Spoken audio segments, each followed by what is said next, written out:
Hi everyone, this is the Aeneid, Book 1, lines 505 through 515. This passage follows the separation of Aeneas and much of his crew after an enormous storm, and him and Achates are exploring Carthage.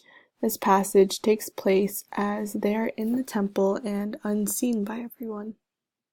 So getting started, tom foribus divae media testudine templi saeptarmis solio qualte subnixa recedit.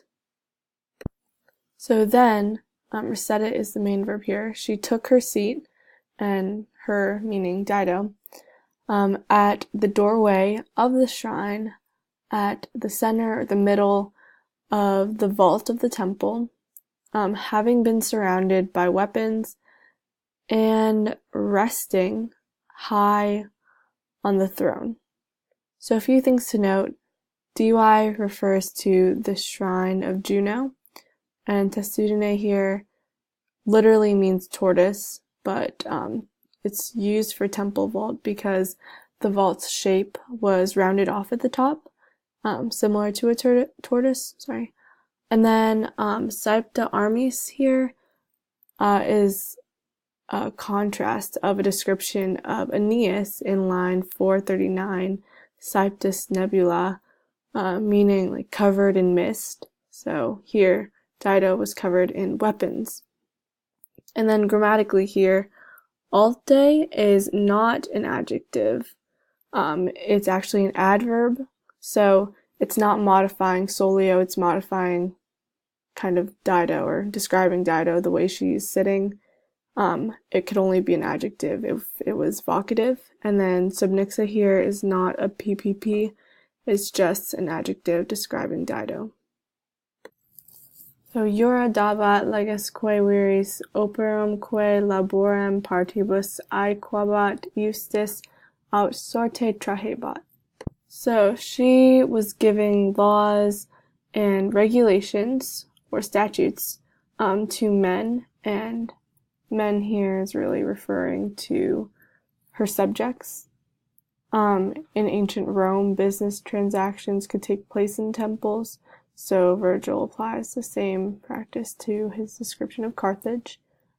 And then the next main verb, she was sharing or making equal the work of the workers. Here, operum is genitive plural because of the fact that it is neuter. And then in fair parts.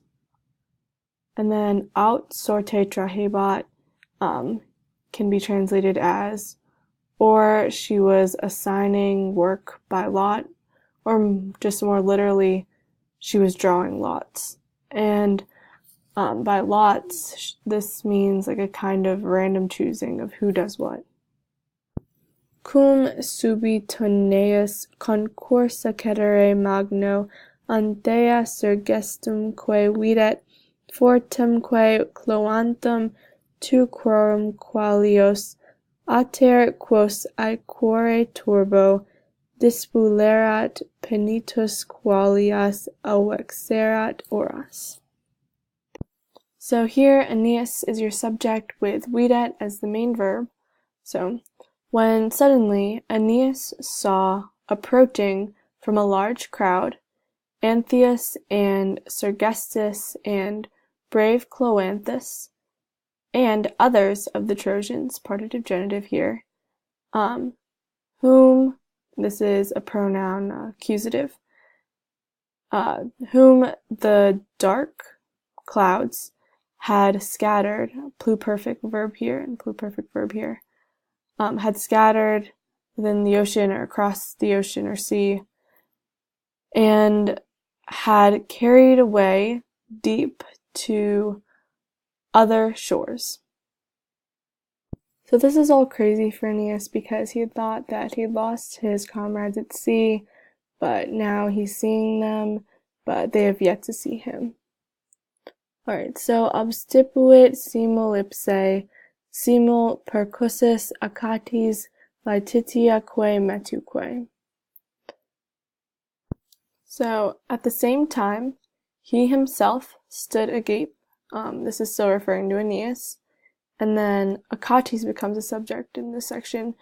So Achates, at the same time, having been stunned with both joy and fear, Achates is usually referred to as fidus Achates, as in faithful Achates, as he was a really close companion of Aeneas. And then here in Laetitia quae matuque, it can be taken as a polysyndeton, which is the use of conjunctions where they aren't exactly necessary. So here it's in the repetition of the quaes. And then percussus is a PPP coming from the verb percutere, to strike. So avidi coniungere dextras ardebant, sed res animos incognita turbat. They were burning with eagerness to join hands. Ardebant here usually means like a literal fire, but in this sense it's to burn with desire. Oh, that rhymed. Nice. But the unexpected thing or event confused their minds. And this is just referring to the fact that they had no idea that the people that were coming into the temple were still alive, and they were very happy about it. This has been Vergil's Aeneid, Book 1, lines 505 through 515. Hope you guys enjoyed.